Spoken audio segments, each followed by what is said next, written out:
Mapagpalang gabi po sa ating lahat. Gusto ko lang po ipakita po sa inyo yung aking ginawang kaluban ng aking pantadtad ng karne. Bali, ito po yung kahoy. Kaya po natin ay wala po siyang wala po yung datig. Sulit po yan. Yan o. Solid.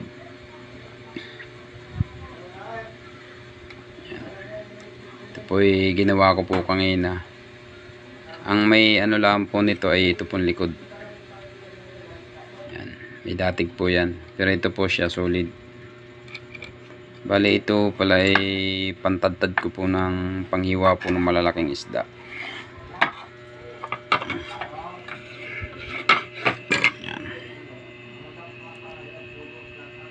Ito po ay guide po ng power saw.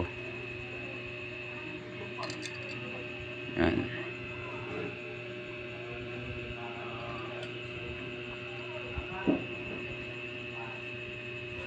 Po yung aking bagong kutsilyo. Ito naman po yung puluhan.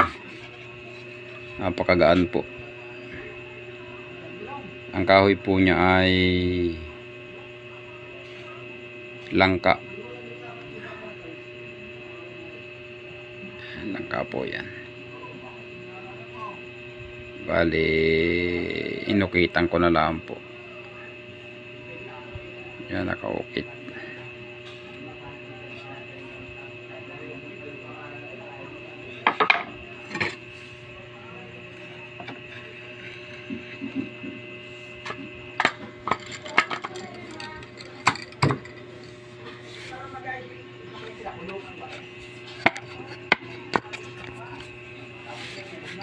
Yan.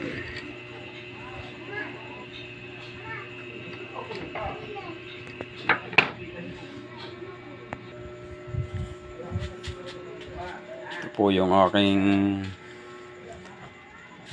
pantiksay. Medyo kinakalawang na po ngayon. Hindi na po nakakapantiksay. Nabot po ng ganban. Ito po yung aking pot pump. Bali ito po ay gawa ko po nung nakarambuan yung manggong ito. Ito po ay kamagong.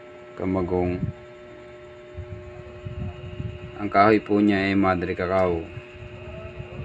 Yan, ako na pong umukit po niyan.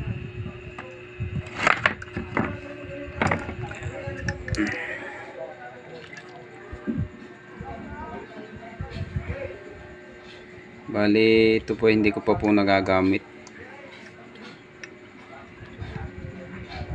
Ginawa ko po muna siyang pan-display dito sa bahay.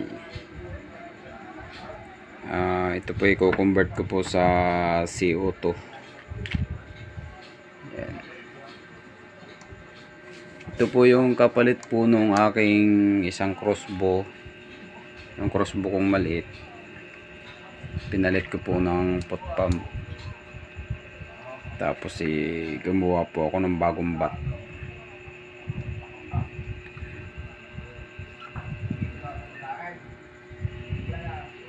Yan ang aking napakadami ng nahuling isda. Aking crossbow.